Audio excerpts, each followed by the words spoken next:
welcome back to Balanced Health. You know, between 1997 and 2002, the supplement industry experienced a 34% jump in sales to more than $19 billion annually. That's huge, but many people still have questions about taking them. So let's answer some of those questions. And Joe, I have a good one here.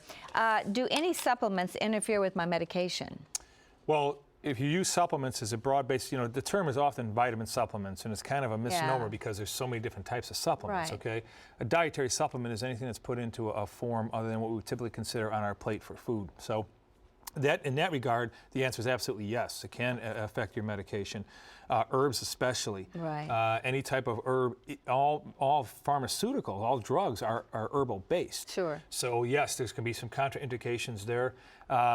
And then when we go into the vitamins, stuff like vitamin K, which has gotten a tremendous amount of press recently for not only for its health for keeping, you know, good circulation and stop clotting, you know, platelets from clotting, but also for building strong bones. So it's become very popular with people, you know, 50 and over.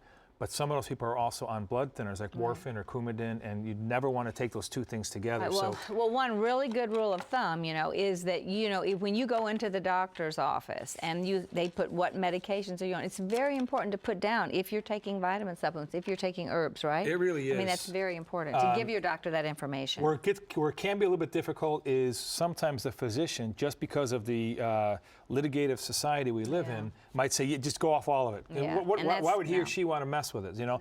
And if that happens, surely what we tell our viewers is, well, ask why. Yeah. And ask which why. ones? Which and ones are the problem? If he says to you, well, look, you're on blood thinners and vitamin K is a blood thinner and you could wind up, that's a pretty good reason. Yeah, okay? Sure. But if he just says, or she just says, it's not worth it, you know, so that to me does not fly. But we got a call from a question from a viewer here. We have a call. It's Renee from Virginia. Renee, what's your question? How can we help you? I would like to know about Kylie, why he does not carry his garlic, or I've been told that he has done away with his garlic product. And I'm very concerned about that. And if he can answer that, I would appreciate it. And if there is a place to get it, does he have an 800 number to order it? Thank you, and may God bless you all. Well, the she's talking about is you, and unfortunately, she has a legitimate concern because you're not selling your garlic. No, we're not. You know, we have always operated our business before God. My prayer has always been, Lord, first and foremost, you know, if we're selling these things to help people's bodies, you know, we want to do. If we're not doing that, then we're nothing, okay? And surely the research with supplemental garlic was just overwhelming. Not that it wasn't doing any good, but it was overwhelming that all you have to do is take one clove of raw garlic. We actually did the math. One small clove of raw garlic, the Allison count in that was equivalent to about 20 capsules. Oh, now, my goodness, are you serious? Yes. Well, that's potent stuff. It is potent. Well, it is. Raw potent. Garlic is potent stuff, but I love it. I'll actually warm it up and use it like butter on bread, but of course I'm Italian.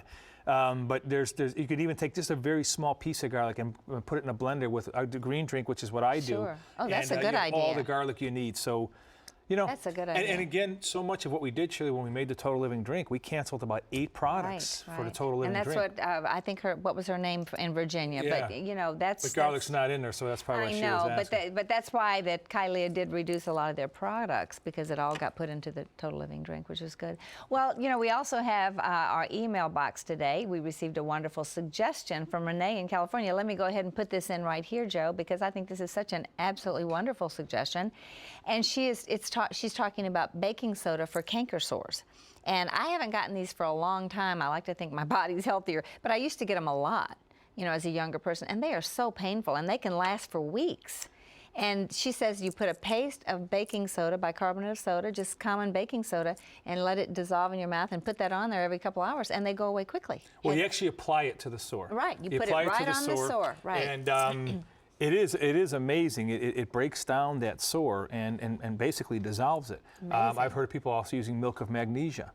There must be some of the same similar components in it. But you know what, Shirley, is to me so interesting is how often you'll see such simple remedies. I have seen people been given viral antibiotics for chronic canker sores.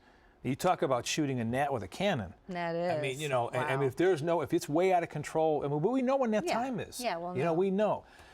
Well, sure. We also got an email from Blanche in Mississippi. She writes, I have nasal and food allergies. I have been taking Zyrtec, which is similar to Benadryl, but kind of like... Or like Claritin and some of the others, prescription yeah. strength. I've been taking Zyrtec daily for years, and it works very well.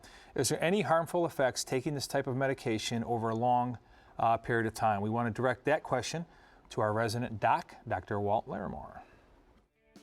Well, allergies tend to come from a reaction in the body where substances outside the body, we call them allergens, they can be food or pollen, get into the body and cause a chemical reaction that releases a chemical called histamine. And that reaction is fought with medications called antihistamines. And Zyrtec is one of many antihistamines that are available. They're safe and effective for long-term use.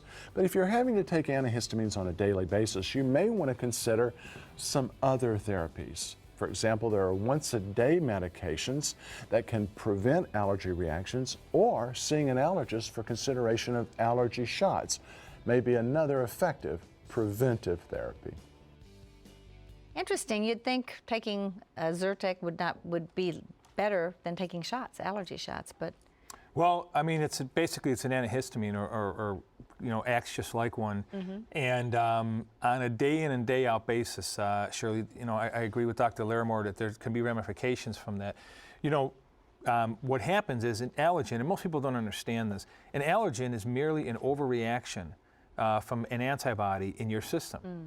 And it's basically saying that this dust or this pollen or this mite or whatever is way more detrimental to my host, meaning the person that's living in, than it actually is. And so it goes into this kind of hyper steroid mode, if you will, and winds up, producing symptoms like stuffy nose, puffy eyes. It produces more mucus than is necessary, hives, And so the key would be to try and balance the immune system. And that would be, to me, the natural cure. And you can do that, most people, if they start eliminating processed foods and grains right away. I'll tell you something that's worked wonders for me for allergies, wonders, is exercise. Really? Every morning when I work out, Shirley, without getting into detail, let's just say I go through a lot of Kleenex. Now, if I did not move that stuff out of my body, I know I would just be full of it, and I'd really be struggling from allergies. Interesting. That is very interesting. Well, let me give you a couple of other viewer questions. Since you are our expert today. Yeah, you're a supplement dude. How do I know if I'm overdosing on vitamins? There's a few that are pretty obvious. Again, the body's almost always giving off signals. Vitamin C, bowel tolerance is your signal there. If you're taking lots of vitamin C, and if people are taking 2,000 or 3,000 milligrams of vitamin C, it makes all the sense in the world to take it in 3 equal doses and not all at once, Some of your fat-soluble vitamins, like vitamin A. Could we talk about that for just a minute? Because there's water-soluble and fat-soluble, and we want to be careful about overdosing on the fat-soluble. So what is the difference? The fat-soluble vitamins are like vitamin E, vitamin A, vitamin D. And the nature of these fat-soluble vitamins is that they are processed through the liver, and so they can tend to hang up in the liver. For instance, fat-soluble vitamin A, and I actually did slightly overdose on this. Yeah, so it was beta-carotene, and beta-carotene is known as the precursor to vitamin A. It's known as the organic form and only converts to vitamin A if the body's calling for it to do so. Really? Well, apparently my body was calling more than it needed. Maybe its eyes were bigger than its stomach, whatever. But or you weren't listening or something. Yeah, well, I wasn't listening. That's very likely as well. But if you're starting to overdose on vitamin A, you'll start to get a little yellowish or orangish tinge to your skin. Good news is that you stop and it'll go away fairly quickly. But a lot of times people can get awfully scared before they do that. Some other vitamins like vitamin K, if you start getting, if you're like bruising or your skin is very sensitive, or you pinch your skin and instead of going down it kind of stays up, that's a sign that your blood is getting too thin. Again, vitamin K, to overdose on that, you'd be taking amounts that I'd have to ask you the question, why were you doing that? Why were you doing it? Yeah. You just go with what's on the bottle, and in most cases you're going to be fine. And if you're going to be doing more than what's on the bottle, do it under the guise of a holistic-minded physician. That's good. That's good. And then on the other hand, the water-soluble, you don't have to worry about overdosing. You're not going to overdose on it, but again, say with B-complex vitamins, which are water-soluble, that'll be your system telling you, Ixnay.